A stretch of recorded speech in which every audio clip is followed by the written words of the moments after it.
Hello friends and welcome to travel Yogi. आज हम आपको लेकर चलेंगे केदारनाथ। केदारनाथ धाम भारत के उत्तराखंड राज्य में हिंदुओं की आस्था का एक बहुत महत्वपूर्ण केंद्र है। केदारनाथ भगवान शिव के 12 ज्योतिर्लिंगों में से एक है। केदारनाथ छोटा चार धाम यानी बद्रीनाथ, केदारनाथ, गंगोत्री और यमुनोत्री में से भी एक है। ऐसा माना जाता है कि केदारनाथ धाम में स्थित मंदिर का निर्माण पांडवों ने कराया था। अगर आप केदारनाथ के इतिहास के बारे में और डिटेल जानना चाहते हैं तो आप हमारी डेडिकेटेड वीडियो देख सकते हैं, जिसका लिंक आपको डिस्क्रिप्शन में मिल जाएगा। दर्शकों, हमारे ये वीडियो उन सभी लोगों के लिए है जो केदारनाथ धाम के दर्शन करना चाहते हैं। वैसे तो पुराणों की माने तो केदारनाथ एक ऐसा तीर्थ है कि जहां जाने की मन में इच्छा करने वाले को भी दर्शन का ही फल प्राप्त होता है, चाहे वो भक्त दर्शन को ना भी आ पाए। परंतु आप, मैं और ऐसे कई श्रद्धालु हैं जो केदारनाथ धाम के दर्शन करना चाहते हैं। मेरा विश्वास है कि इस मानसिक केदारनाथ यात्रा से आपको वास्तविक केदारनाथ दर्शन का ही फल प्राप्त होगा। आपको केदारनाथ धाम से जुड़ी सारी जानकारी इस वीडियो के माध्यम से मिल जाएगी। आप इस वीडियो को अंत तक अवश्य देखें और अगर आप हमारे चैनल पर पहली बार आए हैं तो हमारे चैनल को सब्सक्राइब जरूर करें और पास में लगी घंटी को दबाएं ताकि आप तक हमारी लेटेस्ट वीडियो सबसे पहले पहुंच सके। तो चलिए हमारे साथ केदारनाथ धाम की इस मानसिक यात्रा पर।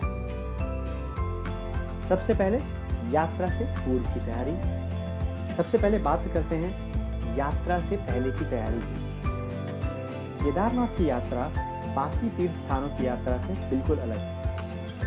इसलिए हमारा सुझाव है कि केदारनाथ जाने से कम 2 से 3 महीने पहले से आप अपने शरीर और दिमाग को इस यात्रा के लिए तैयार करना शुरू करें, क्योंकि ये यात्रा कई रूप में आपकी परीक्षा लेगी और उस समय आपकी अपनी की हुई तैयारी ही आपका साथ देगी। अगर आप बेसिक लेवल के योगासन करने में सक्षम हैं, जैसे प्राणायाम या रीढ़ की हड्डी और पैरों को मजबूत करने वाले योगाभ्यास, आप वो कर सकते हैं। और अगर आप एरोबिक्स में इंटरेस्टेड हैं, आप वो भी कर सकते हैं। ये दोनों ही एक्सरसाइजेस आपको केदारनाथ यात्रा में होने वाली ऑक्सीजन की कमी और यात्रा में होने वाली थकान से लड़ने में बहुत मदद करेंगे। अगर आप फिजिकली फिट हैं तो आप यात्रा का पूरा आनंद ले पाएंगे। आपने कई लोगों से सुना होगा कि वैष्णो देवी की यात्रा 14 किलोमीटर की है और केदारनाथ की 16 किलोमीटर। तो अगर आप वैष्णो देवी की यात्रा कर चुके हैं तो आप केदारनाथ की भी यात्रा कर लेंगे। ये केदारनाथ यात्रा से जुड़ी सबसे बड़ी गलतफहमी है। प्लीज कभी भी अपनी यात्रा इस बेसिस पर प्लान ना करें। ऐसा इसलिए क्योंकि वैष्णो देवी बहुत ज्यादा डेवलप्ड है, वहां यात्रा करना बहुत ज्यादा आसान है, जबकि केदारनाथ में कई ऐसी चीजें हैं जो इस यात्रा को बहुत कठिन बनाती हैं। खड़ी चढ़ाई, अचानक बदलने वाला मौसम, ऑक्सीजन की कमी और 2000 की ट्रेजेडी के बाद से अभी तक रिकंस्ट्रक्शन जारी रहना, इनमें से मेन रीजंस हैं। दूसरी सबसे अहम बात है यात्रा के सही समय का निर्णय। केदारनाथ की यात्रा अप्रैल महीने के लास्ट वीक से शुरू होकर अक्टूबर तक जारी रहती है। इन 6 महीनों में से मई और जून के महीने में केदारनाथ में सबसे ज्यादा भीड़ होती है। एक्चुअली इस समय मौसम बहुत अच्छा होता है क्योंकि प्लेन्स में इस समय बहुत ज्यादा गर्मी होती है, जबकि केदारनाथ में ठंडा मौसम होता है। साथ ही इस समय स्कूल की छुट्टियां भी होती हैं। इस वजह से ज्यादातर ट्रैवलर्स इसी समय केदारनाथ आना पसंद करते हैं। इस समय यात्रा करने के अपने फायदे और नुकसान हैं। जैसे बहुत ज्यादा भीड़ होने की वजह से हर जगह आपको लंबी क्यूज में वेट करना पड़ सकता है। साथ ही हर चीज या हर फैसिलिटी आपको 2 से 3 गुने दाम तक मिलती है। लेकिन ये समय उन सभी ट्रैवलर्स के लिए बहुत फेवरेबल, बहुत सपोर्टिंग है जो फिजिकली फिट नहीं है। अगर आपके ग्रुप में छोटे बच्चे हैं, सीनियर सिटीजन या रिलेटिव्स हैं या कोई ऐसे फ्रेंड्स हैं जिनको सांस या हार्ट से जुड़ी कोई प्रॉब्लम है, तो आप अपनी यात्रा मई और जून के महीने में ही करें। एंड प्लीज, अगर आपको सांस या हार्ट से जुड़ी कोई भी प्रॉब्लम रही है तो यात्रा से पहले एक बार अपने डॉक्टर से कंसल्ट जरूर करें। जुलाई और अगस्त के महीने केदारनाथ की यात्रा के लिए उतने फेवरेबल नहीं है, क्योंकि इस समय बहुत हैवी रेन्स की वजह से लैंडस्लाइड होते हैं जिनसे आपको दिक्कत भी हो सकती है और साथ ही खतरे के कारण भी बन सकती है। और कई बार घंटों तक लगातार चलने वाली बारिश में यात्रा करना बहुत कठिन और साथ ही खतरनाक भी है। तो हमारा सुझाव यही है कि इन महीनों में यात्रा ना ही की जाए तो बेहतर। सितंबर और अक्टूबर महीने उन ट्रैवलर्स के लिए परफेक्ट चॉइस है जो यंग हैं और फिजिकली फिट भी हैं और अकेले या छोटे ग्रुप में ट्रैवल करने का प्लान कर रहे हैं। इस टाइम तक टेम्परेचर दिन में नॉर्मल रहता है, लेकिन अगर अचानक से बारिश या स्नोफॉल हो जाती है तो टेम्परेचर एकदम गिर भी सकता है। लेकिन इस समय पर भीड़ बहुत कम होने की वजह से आप आराम से ट्रैवल कर सकते हैं और सारी ज़रूरी चीज़ें, सारी फैसिलिटीज़ आपको बहुत कम रेट पर मिल जाती हैं। और क्योंकि भीड़ कम होती है, इसलिए आप केदारनाथ धाम की सुंदरता को बहुत अच्छे तरीके से एंजॉय कर पाएंगे। अब आते हैं केदारनाथ कैसे पहुंचे। केदारनाथ उत्तराखंड के रुद्रप्रयाग जिले में स्थित है। आप यहाँ रेल, रोड या बाय एयर पहुंच सकते हैं। रेल के द्वारा आप हरिद्वार या ऋषिकेश तक आ सकते हैं, जो सबसे नियरेस्ट रेलवे स्टेशन है, और यहाँ से आगे की यात्रा आपको बाय रोड करनी होती है। आप रोड से दिल्ली तक भी आ सकते हैं, जहाँ से आप हरिद्वार के लिए बस या टैक्सी ले सकते हैं। हरिद्वार से गौरीकुंड या सोनप्रयाग के लिए गढ़वाल मंडल विकास निगम GMBN की बसेस सुबह 4:30 बजे से लेकर करीब 6-6:30 बजे तक निकलती हैं। बस काफ़ी कॉस्ट इफेक्टिव ऑप्शन है केदारनाथ जाने के लिए। इसके अलावा आपके पास शेयर्ड टैक्सी का भी ऑप्शन है, पर ये हर समय अवेलेबल हो इसकी कोई गारंटी नहीं है। अगर आप कंफर्टेबली ट्रैवल करना चाहते हैं तो आप एक प्राइवेट टैक्सी भी बुक कर सकते हैं, पर किसी भी टैक्सी ऑपरेटर को फाइनल करने से पहले 3-4 टैक्सी ऑपरेटर्स के रेट ज़रूर चेक कर लें। साथ ही अपनी जर्नी स्टार्ट करने से पहले जो टैक्सी आपको दी गई है उसकी कंडीशन को भी चेक कर लें।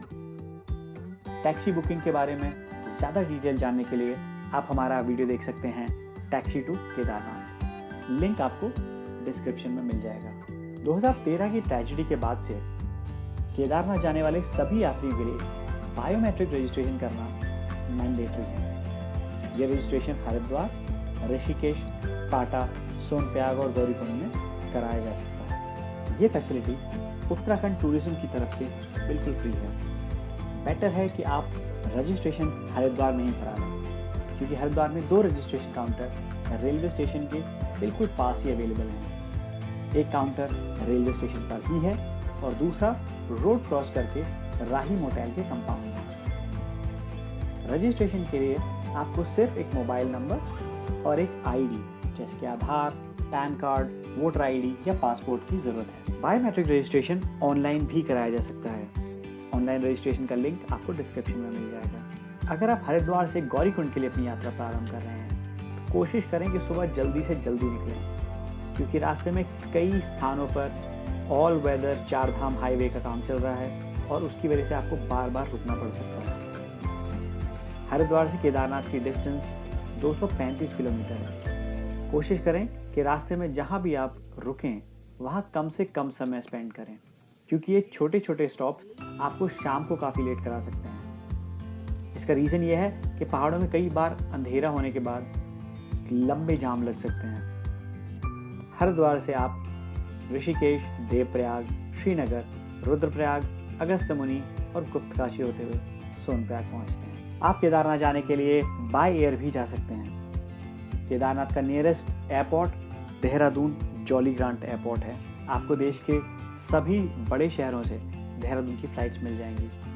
देहरादून से आप गौरीकुंड के लिए बस या प्राइवेट टैक्सी भी ले सकते हैं। देहरादून से केदारनाथ के लिए डायरेक्ट हेलीकॉप्टर सर्विस भी अवेलेबल है, लेकिन हम इसकी सलाह नहीं देंगे क्योंकि ये बहुत एक्सपेंसिव है। पाटा और सरसी में हेलीपैड्स हैं, जहाँ से आप केदारनाथ धाम के लिए हेलीकॉप्टर ले सकते हैं।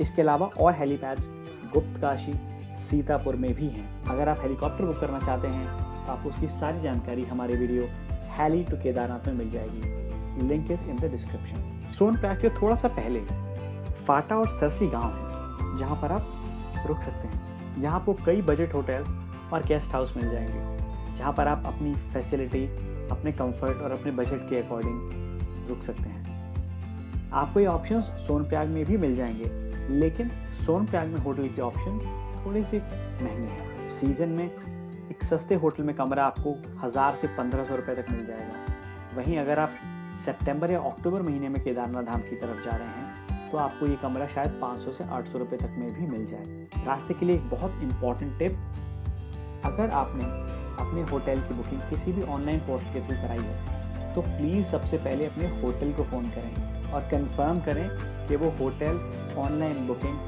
एक्सेप्ट करता है।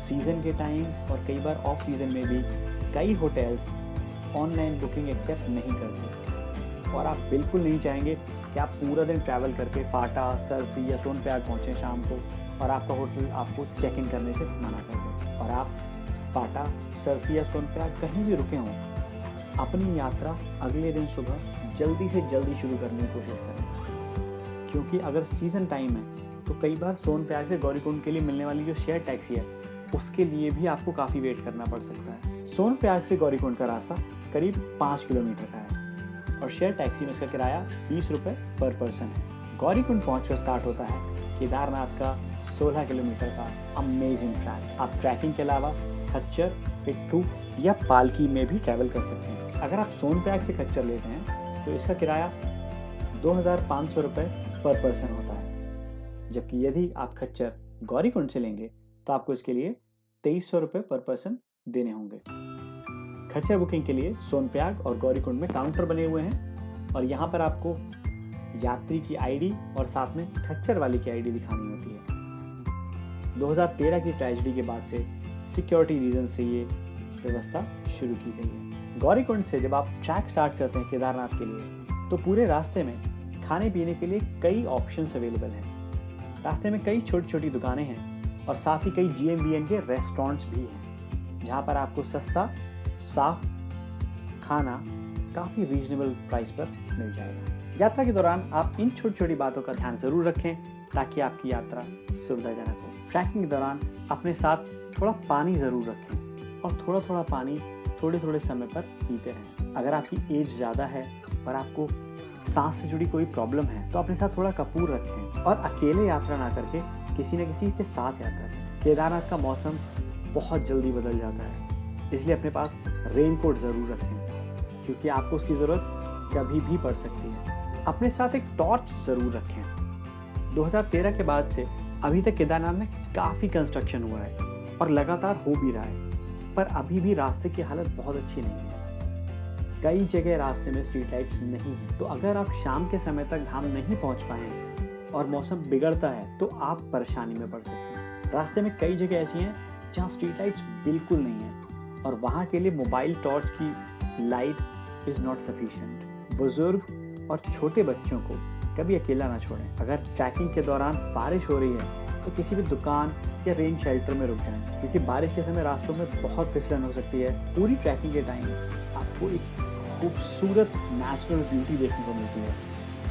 पहाड़ों से बहता हुआ एक्चुअल मिनरल वाटर, पूरे पहाड़ को ढक लेने वाले बादल, पेड़ों की बहुत दूर तक दिखाई देने वाली चेन आपका मन मोह लेगी। केदारनाथ धाम तक पहुंचने से पहले आप पिट्ठू स्टैंड, हेलीपैड, GMBN के गेस्ट हाउस, टेंट से होते हुए मंदिर तक जाएंगे। 2013 तक मंदिर के आसपास काफ़ी गेस्ट हाउस, दुकानें आदि थे, लेकिन प्रेजेंट में मंदिर के आसपास काफ़ी खुला प्रांगण बनाया गया है। केदारनाथ धाम में अगर आपको रात को रुकना है उसके लिए GMBN के टेंट, गेस्ट हाउस और डॉर्मेट्री अवेलेबल हैं। इसके साथ ही कई प्राइवेट गेस्ट हाउस और धर्मशालाएं हैं। यहाँ पर आपको होटल जैसी फैसिलिटी तो नहीं मिलेगी, पर साफ खाना, गर्म पानी, बिस्तर और रुकने का अरेंजमेंट ज़रूर मिलेगा। इन फैसिलिटीज़ के रेट सीज़न के हिसाब से तय होते हैं। मई और जून में जो कमरा आपको शायद 3 से 4 हज़ार रुपये तक मिल सकता है, वही आपको सितंबर के एंड या अक्टूबर में 800 से 1000 रुपये में भी मिल सकता है। हम अपनी यात्रा के दौरान केदारनाथ धाम में रात को 9 बजे पहुंचे थे और रात को रुकने के बाद नेक्स्ट मॉर्निंग हमने भगवान केदारनाथ की अद्भुत छटा के दर्शन किए।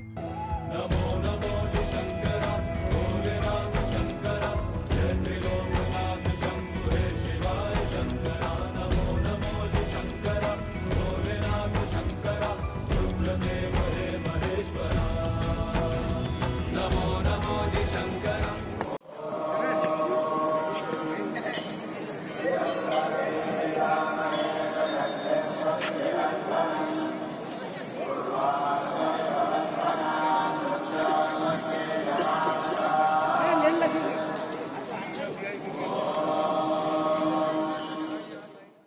आप यात्रा में कितना भी थके हों, पर भोलेनाथ की एक झलक आपको पुनः तरोताज़ा कर देगी। केदारनाथ धाम का पूरा एनवायरनमेंट एक पॉजिटिव एनर्जी से भरा हुआ है और वो एनर्जी आप एक्चुअल में एक्सपीरियंस कर पाएंगे। अगर आप दर्शन के उपरांत वापस आना चाहते हैं तो आप अपनी ट्रैकिंग स्टार्ट कर सकते हैं। अगर आप दर्शन के बाद उस दिन केदारनाथ धाम में ही रुकना चाहते हैं तो आप आसपास की जगहों को घूम सकते हैं। केदारनाथ के आसपास घूमने की जगहों से जुड़ी डिटेल्स के लिए आप देख सकते हैं हमारा वीडियो रोमिंग एट केदारनाथ। तो फ्रेंड्स, ये था हमारा video Kedarnath a complete tour guide. आपको वीडियो कैसा लगा हमें कमेंट सेक्शन में ज़रूर बताएं और अगर आपका केदारनाथ यात्रा से जुड़ा कोई सवाल है तो आप वो भी हमसे कमेंट सेक्शन में पूछ सकते हैं। अगर ये वीडियो आपको पसंद आया तो please give it a thumbs up and share with your friends. अगर आपने अभी तक हमारे चैनल को सब्सक्राइब नहीं किया है तो please subscribe to our YouTube channel and press the bell icon.